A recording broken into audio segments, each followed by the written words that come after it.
Boa noite, graças e paz a todos. Estamos começando mais um momento do Pensar e Refletir.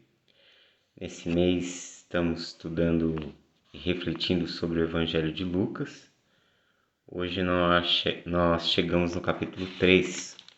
Então hoje nós vamos fazer a leitura aqui do capítulo 3 de Lucas. Um pouquinho também bem extensa a leitura. Vamos ler a partir do verso 1 até o versículo 20. Capítulo 3, Evangelho de Lucas.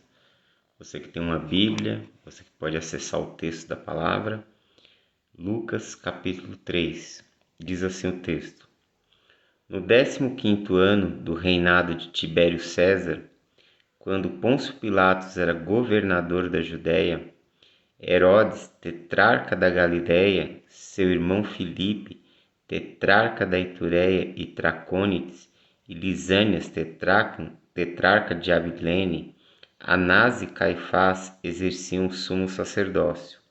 Foi nesse ano que veio a palavra do Senhor a João, filho de Zacarias, no deserto.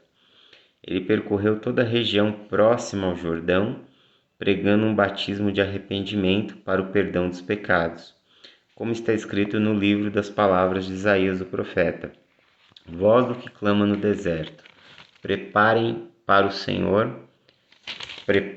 o caminho para o Senhor, façam veredas retas para ele. Todo vale será aterrado e todas as montanhas e colinas niveladas. As estradas tortuosas serão endireitadas e os caminhos acidentados aplanados. E toda a humanidade verá a salvação de Deus. Verso 7. João dizia às multidões que saíam para serem batizadas por ele: Raça de víboras, quem lhes deu a ideia de fugir da ira que se aproxima? Deem frutos que mostrem o arrependimento. E não comecem a dizer a si mesmos: Abraão é nosso pai, pois eu lhes digo que destas pedras Deus pode fazer surgir filhos a Abraão. O machado já está posto à raiz das árvores, e toda árvore que não der bom fruto será cortada e lançada ao fogo. O que devemos fazer então? Perguntavam as multidões. João respondia: Quem tem 2 túnicas, dê uma a quem não tem nenhuma, e quem tem comida, faça o mesmo. Alguns publicanos também vieram para serem batizados. Eles perguntaram: Mestre, o que devemos fazer? Ele respondeu: Não cobrem nada além do que lhes foi estipulado. Então alguns soldados lhe perguntaram: E nós, o que devemos fazer? E ele respondeu: Não pratiquem extorsão, nem acusem ninguém falsamente. Contentem-se com o seu salário. Verso 15. O povo estava em grande expectativa, questionando em seu coração se acaso João não seria o Cristo. João respondeu a todos: Eu os batizo com água, mas virá alguém mais poderoso do que eu, tanto que não sou digno nem de desamarrar as correias das suas sandálias. Ele os batizará com o Espírito Santo e com fogo. Ele traz a pá em sua mão, a fim de limpar a sua eira e juntar o trigo em seu celeiro, mas queimará a palha com fogo que nunca se apaga. E com muitas outras palavras, João exortava o povo e lhe pregava as boas novas. Verso 19. Todavia, quando João repreendeu Herodes, o tetrarca, por causa de Herodias, mulher do próprio irmão de Herodes, e por todas as outras coisas más que ele tinha feito, Herodes acrescentou a todas elas a de colocar João na prisão. Então aqui a gente tem uma passagem bem extensa, diferente um pouco da narrativa de Mateus. A narrativa de Lucas, nesse capítulo, começa, antes de falar propriamente sobre João Batista, começa fazendo um relato histórico do momento na história em que João aparece. E Lucas resolve fazer essa apresentação ligando aos governantes daqueles dias. Então, ele fala que no 15º ano do reinado de Tibério César. Ou seja, isso vai dar por volta do ano 27 da era cristã, da era comum, né? Exatamente isso, mais ou menos por volta do ano 27. Então ele está anunciando que o César aqui, romano, o imperador de Roma era Tibério. Ele estava datando que Pilatos era o governador da Judéia e que Herodes ele era o tetrarca. O que era um tetrarca? O tetrarca era um governador, né? Herodes não era rei. Usar o termo rei Herodes é um termo errôneo. Na verdade, Israel estava sob domínio romano. Então, o único que governava, o único imperador, o único monarca, né, vamos dizer assim, era o César. Herodes ele era um governador, né? Se usa aqui o termo tetrarca, porque ele era o governador de uma quarta parte, né, de um quarto de uma região. Então, você vê que aqui tem o Herodes. Esse Herodes aqui não é o Herodes o Grande, que mandou matar as crianças nos dias em que Jesus ainda era um bebê, com mais ou menos com 2 anos para baixo, média de 2 anos de idade. Esse é o outro Herodes, né? É o filho desse Herodes o Grande. Então, esse Herodes, ele estava na Galiléia, ele dominava uma quarta parte, né, da região ali de Israel, e ele era governador sobre a Galiléia. Seu irmão Filipe era governador sobre 2 cidades, Ituré e Tracônites. E Lisânias era governador de uma cidade chamada Abilene. Então aqui ele começa a mostrar, ele tenta fazer uma conexão histórica para mostrar que os eventos sobre a vida de Jesus são eventos reais, são eventos históricos, são eventos que aconteceram de fato. Então, Lucas ele tenta trazer essa historicidade, essa cronologia, para que os seus leitores eles possam ter uma confiança histórica. Lembra que na introdução, quando Lucas escreve para Teófilo, ele fala para que você tenha certeza das coisas que eu estou te informando acerca de Jesus. Então, assim, ele faz essa datação histórica exatamente para que haja uma certeza, uma validação das informações que ele está passando. E aí, no verso 2, a gente se depara com uma coisa incomum em Israel. Está dizendo no verso 2 que Anás e Caifás exerciam o sumo sacerdócio. E nós sabemos, né, pelo menos as escrituras sempre nos informaram que só há um sumo sacerdote. Só há um sumo sacerdote que ele é descendente de Arão, da tribo de Levi, e ele exercia esse sacerdócio, né?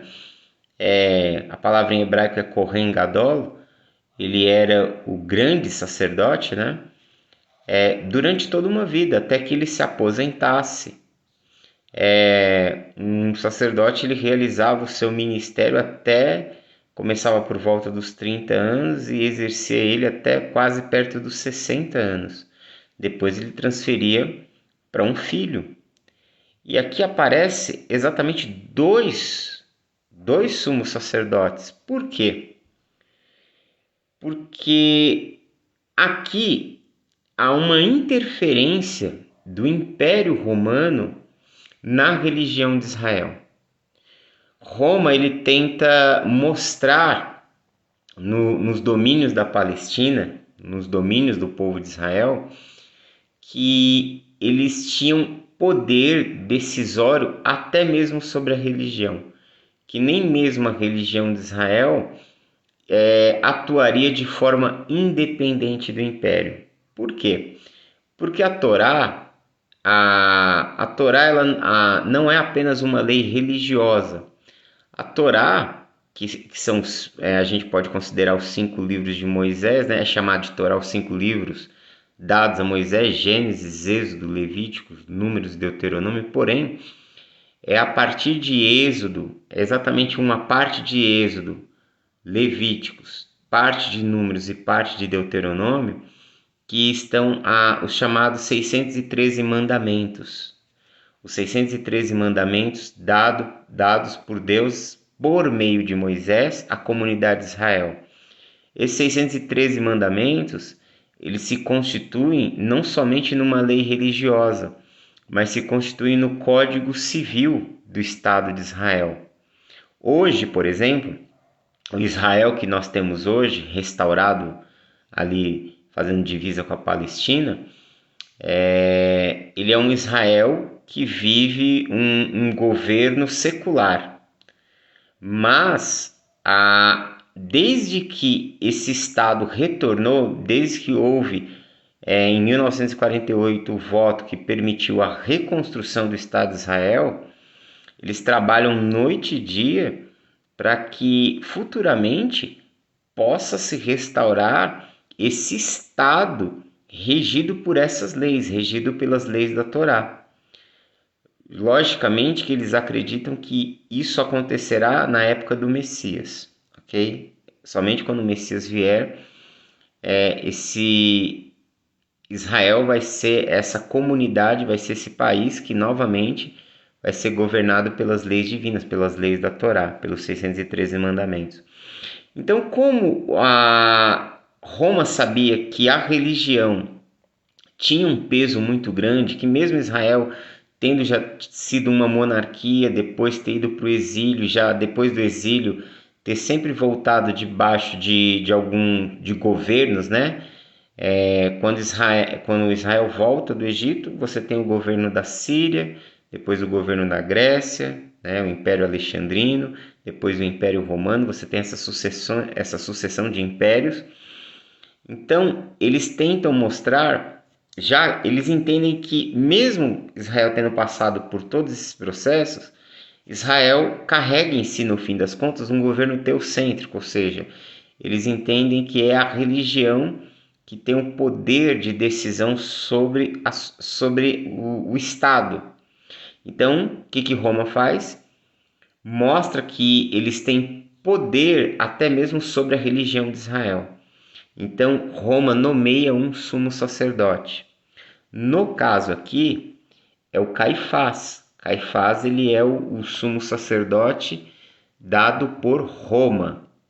Então, ele não necessariamente pertencia à tribo de Levi. Ele não necessariamente pertencia à família de Arão.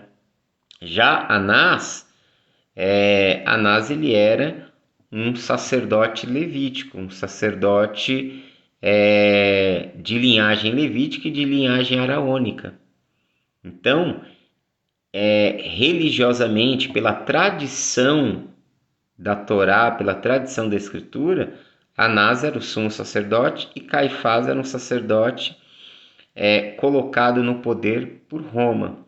Ambos presidiam o quê? O Sinédrio. O Sinédrio ele era uma espécie de tribunal, um tribunal que ele tinha o caráter, no passado, nos dias de Moisés, o Sinédrio surge para julgar todas as causas. Semana passada eu postei um texto, em Deuteronômio 17, exatamente onde Deus estabelece que juízes, que sacerdotes criem uma espécie de trabalho que nós chamamos de jurisprudência, né? Ou seja, que eles poderiam tratar de questões da lei, eles poderiam, aonde não existisse uma explicação clara da lei, aonde houvesse dúvidas, aonde não houvesse um entendimento, aonde não houvesse um parecer, eles poderiam eles fazerem deliberações jurídicas para chegarem num determinado fim, ou seja, eles poderiam colocar emendas. E foi aí que nasce a chamada Mishnah, aí que nasce a tradição oral, aí que nasce as explicações do que se poderia fazer no sábado ou não, e de tantas outras leis, né? Aí surge a chamada tradição oral, porque essa jurisprudência ela era transmitida de uma geração para outra, uma geração de juízes, daqueles que compunham o Sinédrio, iam transmitindo umas às outras. Só no século II que passa a ser escrita por causa da perseguição que os judeus começam a sofrer, E aí surge o chamado Talmud, né, que é uma literatura paralela ao texto da Bíblia hebraica. Então aqui Lucas ele faz essa introdução exatamente para nos situar no tempo e no espaço onde esses eventos eles estão acontecendo. E aí exatamente nessa época, no verso 2 ele diz, foi nesse ano que veio a palavra do Senhor a João. E se você for pensar, lá no capítulo 1, no final do capítulo 1, no verso 50, diz assim, sobre João Batista: e o menino crescia e se fortalecia em espírito, e viveu no deserto até aparecer publicamente a Israel. O que isso quer dizer? Que João Batista ele estava vivendo, muito provavelmente, no deserto da Judéia. Então ele passa a sua infância, a sua adolescência, precisamente, né, a sua adolescência no deserto. Alguns comentaristas, alguns estudiosos, algumas tradições cristãs afirmam que João Batista viveu numa comunidade, né? Ele não ficou no deserto ali, perdido no deserto, né? Ele não ficou ali ao relento, ele viveu com uma comunidade que vivia no deserto, que era a comunidade chamada dos Essênios. Era uma comunidade próxima do Mar Morto ali, e que João Batista talvez, muito provavelmente, tenha vivido com essa comunidade, ou seja, ele viveu no deserto. E a comunidade dos essênios era mais um dos segmentos que existia no judaísmo. O judaísmo, nessa época aqui, beirando os dias do nascimento de Jesus, desde o segundo século, o judaísmo havia se dividido em muitos segmentos. Então havia os fariseus, que eram intérpretes da lei, havia os saduceus, que eram a religião composta por sacerdotes, haviam grupos que interpretavam a Torá em termos políticos, como os zelotes, que eram revolucionários, que entendiam que o Messias, por exemplo, iria levantar uma revolução contra o Império Romano e trazer libertação para o Estado de Israel. E aí você tinha um outro grupo, que era o grupo dos essênios, entre outros. Tinham outros, mas vamos dizer que esses eram os mais conhecidos. E os essênios eram uma comunidade que vivia ali nas proximidades do Mar Morto, e eles tinham um estilo de vida diferente dos outros grupos. Eles tinham um estilo de vida que nós chamamos de ascético. O que é isso? É um estilo de vida monástico. Vamos dizer que eles eram os monges do deserto, os monges do judaísmo.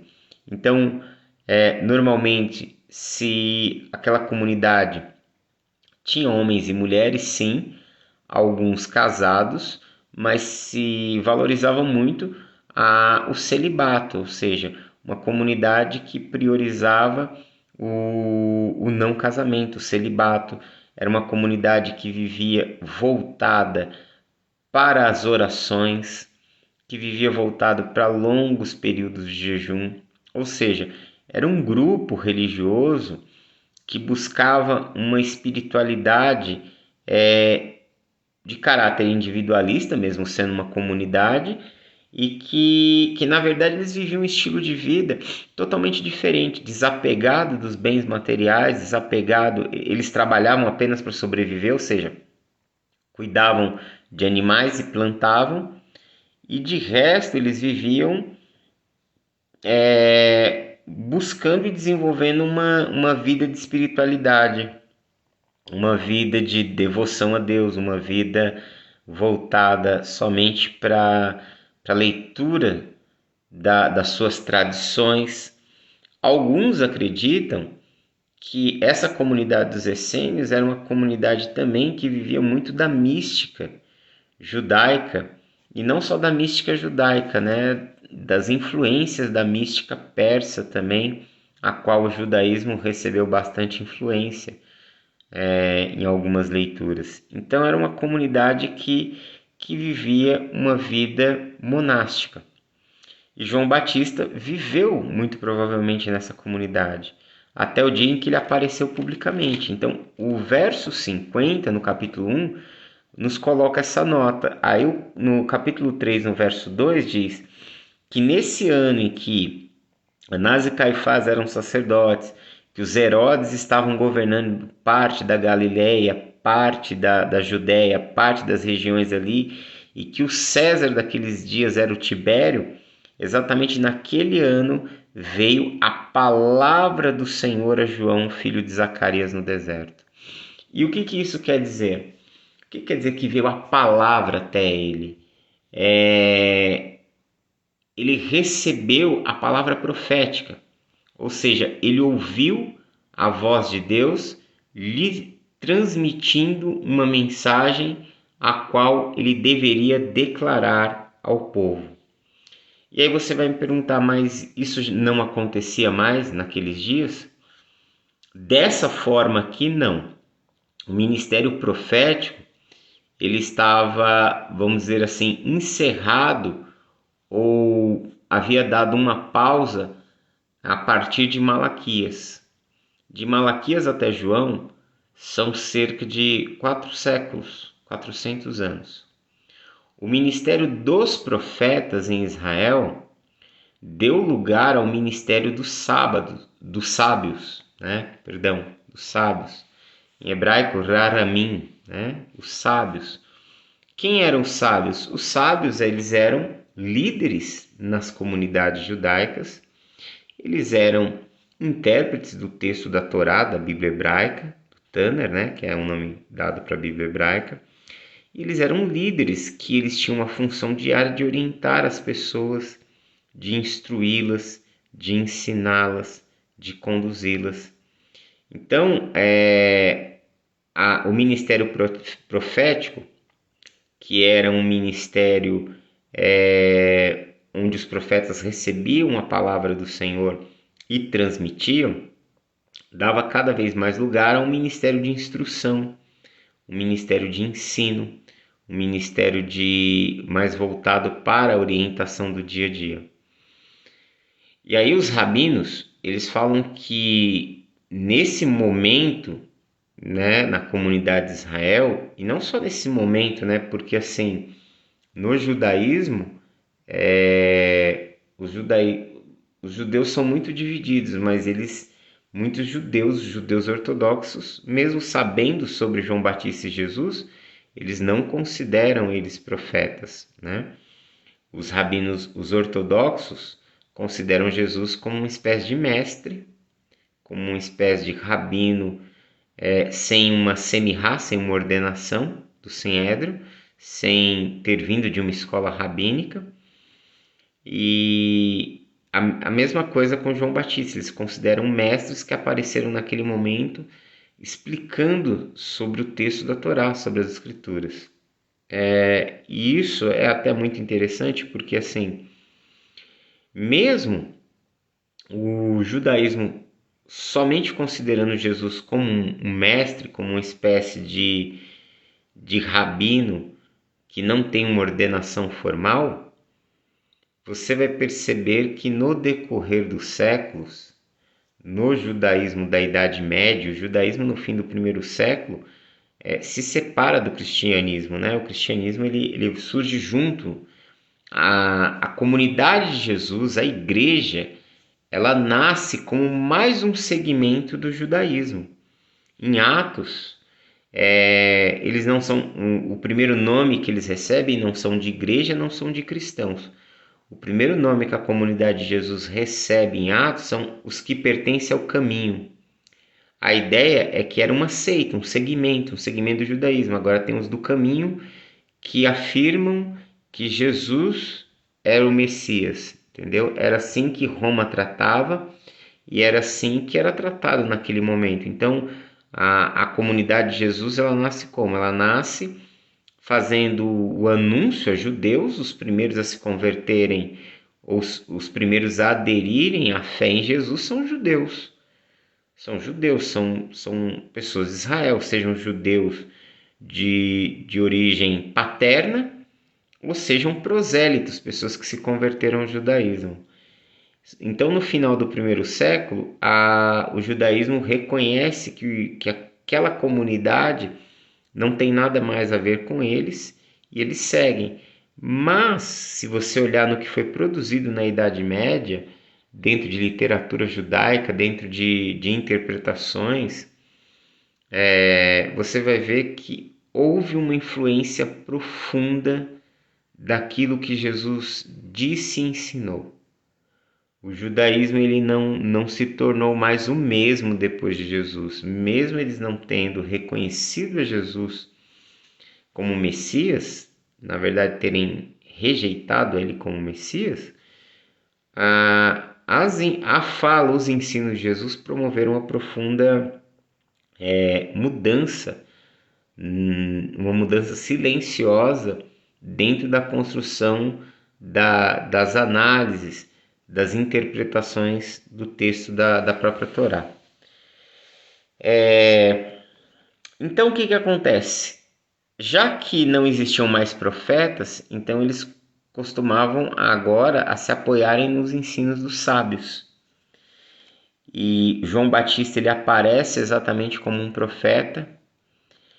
Você vai ver que há uma profecia, aliás, há duas profecias que eu me lembre que apontam para João Batista. A primeira é o texto de Isaías, capítulo 40, do verso 3 a 5, que é citado aqui, né?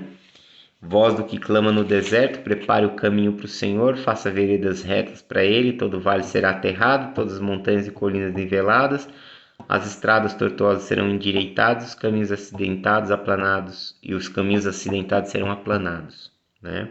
E toda a humanidade verá a salvação de Deus. Isso aqui é uma citação de Isaías 40, do verso 3 a 5 aqui. Logicamente que é uma citação não da Bíblia hebraica, mas é uma citação da versão grega do Antigo Testamento, que é o chamado Septuaginta. Mas o que eu quero falar, para a gente já caminhar para o fechamento, eu acredito que esse texto é um texto muito rico, com muitas cenas, com muita coisa acontecendo. Num primeiro momento eu pensei em olhar para esse texto e fazer essa leitura do 1 ao 20, como eu fiz, falar rapidamente sobre algumas coisas e passar adiante. Mas, sei lá, eu me sinto na obrigação de tratar esse texto de uma forma um pouco mais detalhada. Até porque se eu fizer isso, lógico, a gente vai receber, a gente vai visualizar algumas coisas do texto, né? O que é importante aqui nesse texto é exatamente esse momento de João Batista transmitindo a mensagem. Mas antes de falar da mensagem de João, eu queria falar um pouquinho sobre esse João, né? Esse homem que a sua vinda é profetizada, que quando nasce cercado por uma ação divina. Sua mãe, seu pai estavam em idade avançada, não poderiam mais gerar filhos, sua mãe era estéril. Ele é anunciado de uma forma sobrenatural. Ele nasce, por uma ação sobrenatural. Ele recebe desde o ventre a missão de ser um nazireu, de ser alguém que teria uma vida consagrada a Deus. Se percebe no decorrer da história que ele é um bebê cheio da presença de Deus já no ventre da sua mãe. Quando ele percebe a presença de Jesus no ventre de Maria, estando no ventre da sua mãe Isabel, no 6º mês da gravidez da sua mãe, e ao perceber ele se move no ventre dela e ela fica cheia do Espírito Santo e começa a profetizar. Esse garoto que já nasce com uma missão especial, essa criança que já vem ao mundo com uma missão especial, que nasce numa família sacerdotal, que é um descendente da tribo de Levi, ele tem na sua árvore genealógica o próprio Moisés e Arão como seus antepassados, como seus ancestrais. E o texto diz que o 1:50 diz que ele cresceu e viveu no deserto até o dia em que ele começou a aparecer publicamente. E aí o verso 2 do capítulo 3 diz que nesse determinado ano que Lucas cita aqui, veio a palavra do Senhor a João. E aí sim, o verso 3 diz, ele percorreu toda a região ao Jordão, pregando um batismo de arrependimento para o perdão dos pecados. O que nós vemos na vida de João é que na vida dele, mesmo ele tendo sido vocacionado, mesmo ele tendo sido escolhido por Deus, mesmo ele tendo vindo a esse mundo com uma missão especial, mesmo ele sendo um nazireu, alguém que seria consagrado a Deus, que viveria sua vida para o Senhor, ao mesmo tempo de ser desde criança alguém com muito poder espiritual, com uma presença de Deus singular sobre a sua vida, ele teve que passar pelo tempo de espera, ele teve que passar pelo tempo do silêncio, ele teve que passar pelo tempo de amadurecimento em sua vida, até o dia em que ele estava pronto. E quando ele estava pronto, quando chegou um momento em que ele estava pronto, aí sim, o Senhor lhe confiou a sua palavra. E isso é muito importante a gente pensar sobre isso, porque o tempo de espera de Deus é o tempo no qual Ele está trabalhando em nós, nos forjando e nos capacitando para cumprir a sua missão. O tempo de espera, por mais que seja aos nossos olhos, às vezes até mesmo angustiante, muitas vezes esperar é doloroso. Muitas vezes esperar gera em nós inquietações, gera em nós medo, gera em nossas vidas dúvidas, a ponto de, se não tomarmos cuidado, abrirmos espaço para a incredulidade. A espera em nossas vidas é uma espécie de crivo, é uma espécie de peneira pela qual nós temos a necessidade de passar. É inevitável. E mesmo sendo esse tempo, que aos nossos olhos muitas vezes também parece ser algo ruim, doloroso, inquietante, que traz inconformismo, que traz angústias, que traz inúmeras situações até mesmo negativas dentro da gente, porque nós não conseguimos lidar muito bem com essas realidades. O tempo de espera é o tempo onde Deus está trabalhando. O tempo que parece que nada está acontecendo, esse é exatamente o tempo onde o Senhor ele está trabalhando nos mais variados aspectos da nossa vida. É nesse meio tempo onde a gente acredita que nada está fluindo,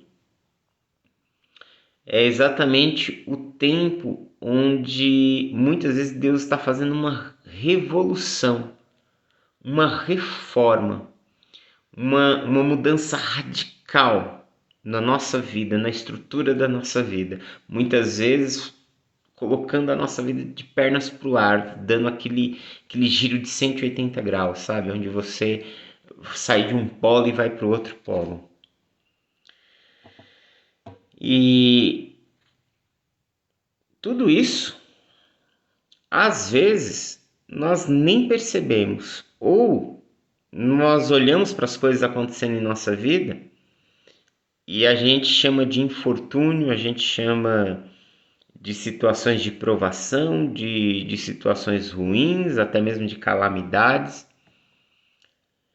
Mas são todas essas situações onde a mão de Deus ela está presente, trabalhando em nós, trabalhando por nós. O tempo de espera, se nós entendêssemos, é o melhor tempo.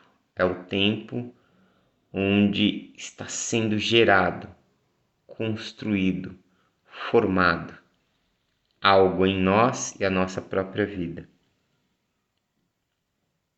João passou mais do que uma década, ele passou quase 2 décadas, quase 20 anos no deserto.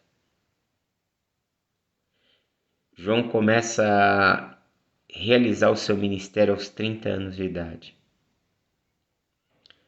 Seu ministério foi um dos ministérios mais curtos que você tem notícia nas Escrituras. Seu ministério durou apenas 1 ano. Então imagine, foram 30 anos do seu nascimento, da sua entrada nesse mundo, 30 anos sendo preparado, trabalhado por Deus para 1 ano de ministério. Ao olhar para isso, é algo muito contrário, é um contraponto muito grande com os nossos dias, porque hoje nós não falamos nem mais em trabalho, nós já pensamos em sucesso. Quando você abre as redes sociais e você é inundado, Facebook, Instagram, TikTok, principalmente o Instagram, tem muitas publicações, muitos informativos, muitas promessas, muitas vendas, muitas publicações de vendas, né? E aí você se depara com um fato assim, muito comum. Quase a totalidade dessas publicações que estão fazendo vendas, esses anúncios, eles oferecem em suas propagandas soluções imediatas. É o cara que, mexendo no celular, trabalhando no celular, ele vai sair de R$100 para R$100.000. É o cara que faz um anúncio, uma propaganda num carro importado, numa bela mansão, fazendo viagens para Dubai. Ou seja, nesses anúncios, nesses curtos anúncios, nessas curtas propagandas, é nos apresentado um estilo de vida surreal. E a forma como é apresentado, a forma como é feita a comunicação, o anúncio, gera nitidamente a impressão de que uma pessoa ela vai sair do absoluto zero para se tornar um milionário em poucos meses. Que em qualquer época da história da humanidade, isso seria tido claramente como uma falácia, como algo não aceito ou visto como algo mentiroso. Mas a nossa geração abraça essas informações como se fosse algo assim, uma verdade irrefutável. Depois sofrem inúmeras decepções e ficam bravos, ficam revoltados, ficam tristes. Mas para você ver o momento, né, que nós chegamos na história, um momento onde nós achamos que nós vamos sair do zero para o sucesso sem um profundo e árduo trabalho, sem a construção disciplinada de alguma coisa. As pessoas olham para uma árvore com frutos e querem os frutos, mas não pensam que aquela árvore, para se tornar grande, bela, frondosa, frutífera, saudável, passou por um processo longo de ser uma semente, de uma terra que foi, antes da semente ser lançada, uma terra que foi arada, que foi preparada para receber a semente que recebeu os devidos cuidados, a semente que teve que morrer, que teve que perder para começar a germinar, a luta de romper o solo, de romper como uma pequena muda, todos os anos em que o tempo foi passando até de fato se tornar uma árvore, todos os nutrientes que teve que absorver da terra para se tornar uma árvore saudável, para chegar à estação onde primeiro deu folhas, algumas depois flores, somente mais tarde deu frutos. Um processo lento, um processo longo, um processo doloroso, um processo passo a passo, mas que finalmente, num determinado momento, se tornou algo bem-sucedido. Porque todas as coisas bem-sucedidas, todas as coisas que prevalecem, todas as coisas que geram profundo impacto na vida de outros, que marca este mundo, que deixa um toque, uma impressão nesse mundo, são coisas construídas com muito trabalho, com muita espera, com muitas dores. E isso, basicamente, está atrelado a toda a vida.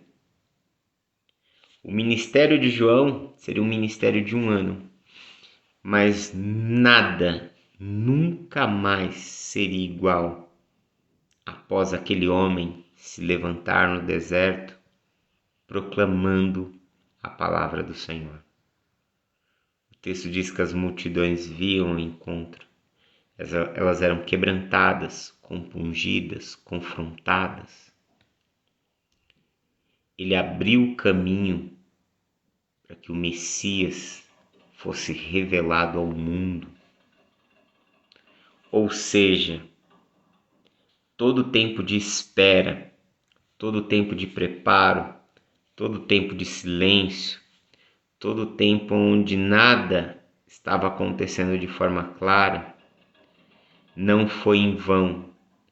Todos esses momentos, toda essa construção, todo esse tempo, foi um tempo de Deus, foi um tempo que Deus se utilizou para que pudesse trabalhar no homem, forjá-lo, habilitá-lo, torná-lo uma espécie de vaso que coubesse a medida exata que Deus queria colocar dentro dele. Com isso, eu quero encerrar dizendo que, ainda que você esteja vivendo um tempo de silêncio em sua vida, ainda que você possa estar diante de uma espera, ainda que você possa estar diante de algum tipo de situação que lhe pareça difícil, dolorosa, onde você olha para as coisas, parece que as coisas não estão acontecendo, parece que as coisas não saem do lugar. Eu quero te dizer nessa noite para você continuar trabalhando, continuar caminhando, continuar perseverando, fazendo o que precisa ser feito, cabalmente, disciplinadamente, confiando e esperando no Senhor. Ainda que você esteja num momento da vida que você está vivendo de livramentos em livramentos do Senhor, viva toda essa fase. Atravesse toda essa fase. Aprenda a, de certa forma, até mesmo se alegrar com essa fase. Seja grato, seja grata a Deus pelo momento que você está vivendo.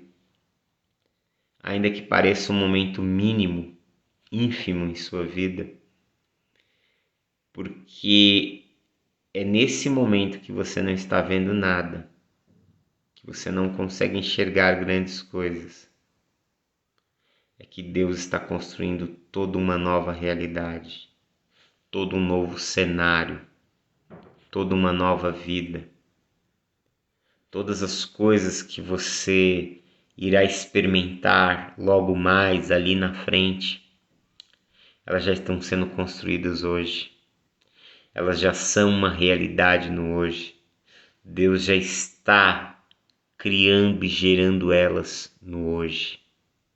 Por isso, continue, não desista, não pare de lutar, não pare de caminhar, porque um novo tempo, uma nova história, uma nova realidade está sendo construída em sua vida e logo mais há de se manifestar.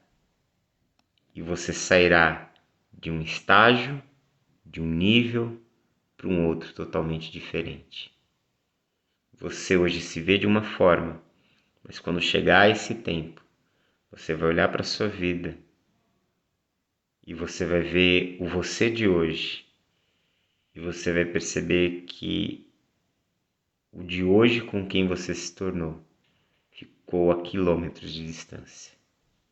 Por isso, persevere, confie no Senhor e espere no Senhor. Ele há de, no momento certo, manifestar a realidade dele, cumprir a palavra dele em sua vida. Amém? Vamos orar? Pai, nós te louvamos por tua bondade e graça, nós te bendizemos por esse momento. Peço que abençoes o teu filho e a tua filha, com a tua graça, com a tua misericórdia, que a tua bondade, Senhor, esteja sobre cada vida. Que o Senhor ajude os teus filhos, sustentando-os em graça e misericórdia. Oramos a ti em nome de Jesus. Amém. Deus abençoe Cristo e um forte abraço.